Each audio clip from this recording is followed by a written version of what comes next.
정은호 네이처리퍼블릭 대표의 법조 로비 의혹에 깊이 개입했다는 의혹이 제기됐던 브로커 이민희 씨가 검찰에 자수했습니다. 경찰이 대구 건설사 대표 김모 씨를 숨지게 한 혐의를 받는 조모 씨를 살인과 시신 유기 혐의로 구속했습니다. 이번 주에 있었던 다양한 사건 사고, 백기정 전 수서경찰서 강력팀장과 함께 얘기 나눠보겠습니다. 안녕하십니까? 안녕하십니까?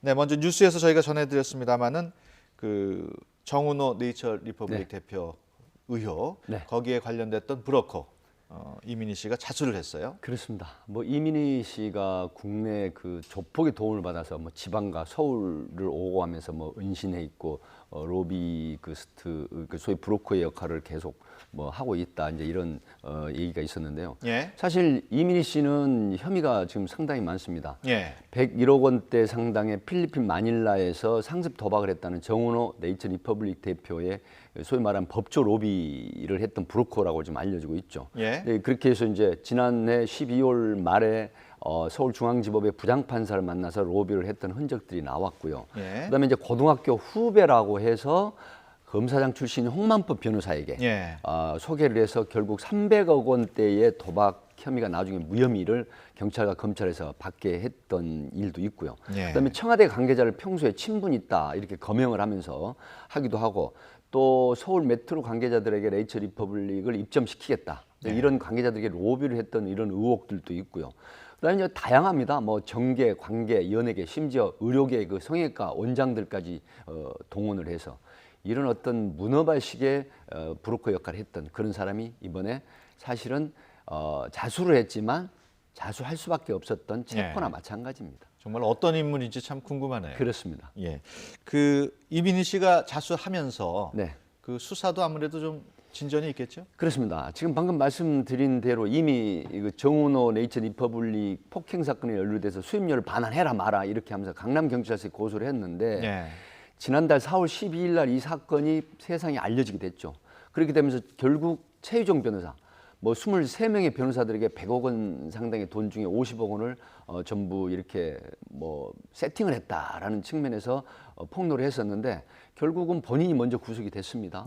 그렇게 하고 또 중앙지법의 현관들에 대한 로비가 있었느냐, 그다음에 홍만표 변호사의 어떤 그 탈세, 그다음에 법조 로비, 하여튼 전방위적인 이런 그 정은호 게이트라고 불려질 만큼 이런 수사가 지금 진행이 되고 있고, 또 일부에서 걱정하는 홍만표 변호사가 사실 선배 검사장 출신인데 어떻게 수사를 하느냐. 하지만 저는 수사를 했던 사람으로서 지금 현재 특별수사팀에서 상당히 강도 높게 수사를 하고 있고 세무 탈세, 그다음에 어떤 그 계약서를 작성하지 않는 셋오브 변론도 하지 않았느냐, 이런 측면까지 들여다 있다고 보면 일단 국민들이 검사의 특별수사팀 수사를 믿어보아야 되지 않느냐, 그렇게 저는 분석을 합니다. 그렇군요. 검찰이 어제는 그 정은호 대표로부터 5천만 원을 받은 혐의로 그렇습니다. 또 다른 브로커죠, 58살 한모 씨 구속 기소했습니다. 한 씨 혐의는 어떻게 됩니까? 그렇습니다. 이 한만호 한 씨 같은 경우는 2011년도에 정은호 네이처리퍼블릭 대표에게 뭐라고 얘기를 하냐면, 우리나라 군이 엄청나지 않습니까? 군 납 소위 PX에 네이처리퍼블릭 제품을 입점시켜 주겠다라고 해서 2011년도 9월 달에 결국 5천만 원을 받습니다. 근데 결국 성사시키지 못했습니다. 그래서 돈을 돌려달라라고 했는데 결국은 이런 게 이제 문제가 돼서 지금 구속이 됐는데, 또 한 가지 의혹이 있습니다. 네이처리퍼블릭 정은호 대표에게 신영자 롯데 장학재단 이사장에게 로비를 해서 그 롯데에 입점을 시켜주겠다, 이런 의혹들도 지금 있기 때문에 아마 이게 수사가 계속 진행이 되면 고구마 캐내듯이 나오지 않을까 하는 예상도 됩니다. 지금 이런 브로커들이 이른바 사실 그 정은호 게이트로 불리는 법조계의 전방위 로비 의혹에 다 관련된 거 아닙니까? 그렇습니다. 지금 수사 전반적인 진행 상황은 어떻습니까? 네, 이제 현재는 사실 이런 부분들, 제가 앞에 말씀드린 부분들을 차근차근 지금 압수수색을 통한 그런 어떤 자료를 축적을 하면서, 그다음에 현재 정관예우뿐만 아니라 현관의 법조인들까지 여기에 연루된 게 아니냐. 사실 아시다시피 지난해 그 브로커하고 식사를 했던 서울중앙지법의 그 엘모 부장판사는 이미 사직을 했지만 그 당시에 깊이 회피 신청을 했던 부장 판사까지도 영향력이 미쳐졌다. 예. 이렇게 되고요. 앞에 말씀을 드렸지만 검사장 출신 홍만표 변호사 같은 경우에는 329억 원대 도박이 마닐라와 그다음에 마카오에 있었는데 이게 어떻게 경찰에서 무혐의, 검찰에서도 무혐의 처분을 받을 수 있었느냐. 예. 이런 부분들 그리고 앞에 말씀드린 소위 말하면 정계, 관계 또 심지어 의료계 그런 또 각종 메트로라든가 각종 그 재벌 기업들의 레이첼 리퍼블릭 입점에 관련한 로비 그다음에 거기에 관련된 금품 수수 이런 부분까지 전방위적으로 수사를 예. 하고 있는 그런 사안입니다. 그렇군요. 네, 이번에는 대구에서 일어난 살인 사건 살펴보겠습니다. 경찰이 대구 건설사 사장이자 김모 씨를 숨지게 한 그렇습니다. 혐의로 네. 조모 씨 그 살인과 시신유기 혐의로 구속을 했습니다. 네. 사건 간략하게 좀 설명을 네, 그렇습니다. 해주실까요? 지난 8일 대구 건설회사 사장이 갑자기 집에 돌아오지 않는다라는 실종 신고가 들어옵니다. 예. 그런데 수사를 시작한 경찰이 유력한 용의자라고 본 전무를 이제 왜 추적을 하냐면 골퍼 이 소위 말하면 그 거래처 사장들과 골프를 치고 예. 그다음에 영천의 한 식당에서 마지막으로 만난 사람이 그 조모 전무였거든요. 44세. 그렇군요. 그런데 48세 된 사장과 함께 있었는데 그 이후로 행적이 불투명합니다. 그래서 이제 대구 지금 수성 경찰서 강력 2팀에서 직접적인 수사를 했는데 예. 나중에 알고 보니까 지금 이 뭐 네네. 그래픽으로도 나오고 네, 있군요. 그렇습니다. 이 사람이 바로 골프를 친 오후에 사장에게 이 수면 유도제가 든 걸 먹이고 그다음에 밤 9시 반에 대구에 있는 회사에 와서 목을 졸라 살해하고 예. 그 다음 날 9일 날 아침에 트렁크에 싣고 군이 청송 영천이 삼거리 길목의 야산에 예. 매장을 해버립니다. 예. 그런데 결국 그 대구 수정경찰서에서 이 사건을 찾아냈는데 현재는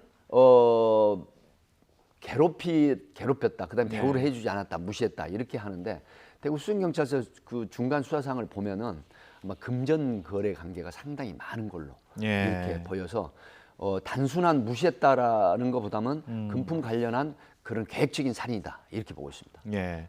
그러니까 지금 원래 본인 처음에는 그 뭐 자신을 무시해서 범행을 했다고 했습니다만은 다른 금전적인 가능성도 지금 보시는군요. 그렇습니다. 현재 중간 수사 상황을 보면은 주변의 참고인들 얘기가 1억도 주고 또 예. 회사 돈을 상당히 횡령을 한 이런 정황들이 있다라고 했기 때문에 결코 자기 어떤 죄를 가볍게 보이기 위한 변명으로 무시했다라고 하지만 그 이면에는 이런 숨겨진 사실들이 나타나고 있습니다. 예.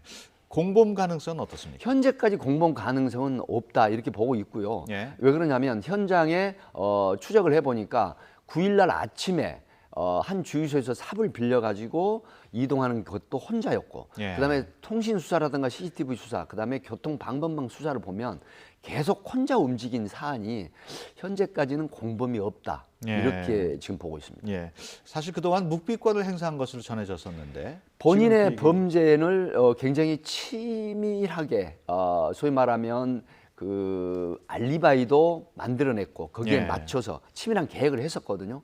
그렇기 때문에 본인은 어떤 이면성이 있었냐면 그 가족이 실종 신고를 했는데 바로 다음 날 같이 부인과 가족과 함께 지구대에 가서 함께 실종 신고를 하는 예. 그런 어떤 추악한 이면을 보였거든요. 그런 측면에서 경찰이 조사를 할 때 자기 팔을 물어뜯거나 그다음에 조사받으면서 벽에다가 자해행위를 하거나 예. 이런 어떤 오버액션을 했는데 결국은 모든 것들이 밝혀졌고 삽이나 그다음에 그 피해자의 시신이 있는 삽과 그다음에 옷에서 예. 피의자 이 조모 씨, 조 전무의 DNA가 확보가 된 그래서 완전히 범인으로 드러난 사안입니다. 그렇군요. 다음에 그 화장실 살인 사건도 저희가 언급을 안 할 수가 네. 없습니다. 지난 7일이죠. 강남의 그 한 공용 화장실에서 묻지마 살인 사건이 그렇습니다. 일어났습니다.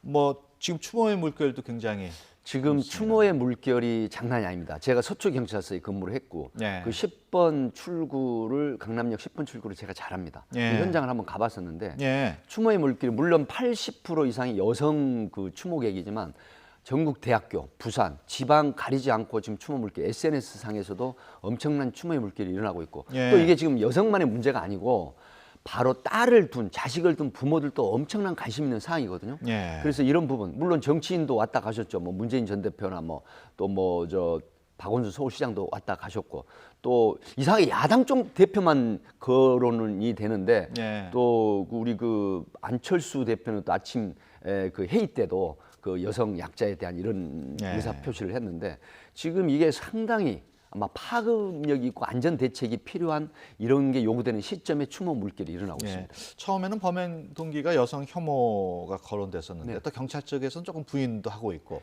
아직 범행 동기는 안 나온다고 봐야겠죠? 범행 동기가 나왔습니다. 실제로. 그렇습니까? 왜 그러냐면 처음에 정신분열이 있었다는 부분이 파악이 안 됐거든요. 근데 의료보험관리공단에 공문을 보내서 확인해 본 바 19개월 동안 6개월, 1개월씩 19개월 동안 정신분열증 입원 치료를 했습니다. 중학교 때부터.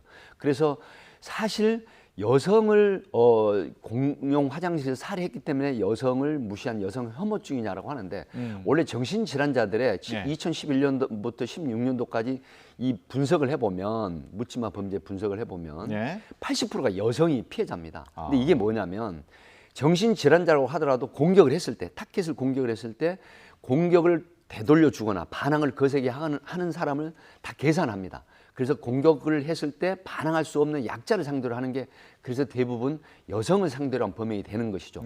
이번에도 프로파일러가 투입이 돼서 결론을 내놨죠. 정신분열, 그다음에 망상 이런 부분들이 결국은 여성을 공격한 것이지 여성 혐오증 범죄는 아니다. 이렇게 분석을 하고 있습니다. 그 범죄가 일어난 장소, 그 남녀 공용 화장실이라는 게 또 문제가 되고 있어요. 그렇습니다. 2003년도 이전에 지은 화장실은 구분이 없었죠. 2003년 이후에만 약 3,000제곱미터 이상의 남녀 구분을 해놓으라고 하는데 사실 남녀 공용 화장실이 문제가 많습니다. 연간 한 2,000여 건의 범죄가 남녀 공용 화장실에서 발생을 하는데 특히 무슨 범죄냐? 여성을 상대로 한 성범죄, 카메라 촬영, 몰카죠. 그다음에 뭐 강간이라든가 또 남성 상대는 퍽치기라든가 부축배기 이제 이런 범죄가 일어나는데 사실 이번 같은 경우에 극단적인 사건이 일어나 버렸죠. 그래서 남녀 공용 화장실에는 이제는 정말 특히 여성이나 약자를 보호한 그런 시스템의 대비책이 마련이 돼야 된다. 그래서 여가부 장관께서도 지금 계속 언급을 하고 관심을 갖고 계시는데 이거는 정말 국가가 총체적으로 대비를 해야 되는 그런 시점입니다. 어떻게 보면은 남녀 공용 화장실이 있는 곳은 우리 소비자들도 잘 찾지를 않을 것 같아요. 이제는 지금 그 많은 지인들, 특히 업소를 하는 사람들 그 얘기를 들어보면 상당히 매출이 떨어졌다고 합니다. 그 이유가 뭐냐면 남녀 공용 화장실 있는 쪽을 특히 여성들이 젊은 여성들부터 30대 여성들이 기피를 한다고 합니다. 그래서 남녀 공용 화장실 있는 곳은 야, 그 가게 가면 안 돼. 우리 무서워. 이런 지금 심리가 퍼지고 있다고 하는데 심각한 것이죠. 그래서 이 남녀 공용 화장실에 경보 장치라든가 입구에 CCTV를 장착하는 이런 게 우선 시급하게 시행이 돼야 되겠습니다. 알겠습니다. 지금까지 백기종 전 수서경찰서 강력팀장과 함께 얘기 나눴습니다. 오늘 말씀 고맙습니다. 감사합니다.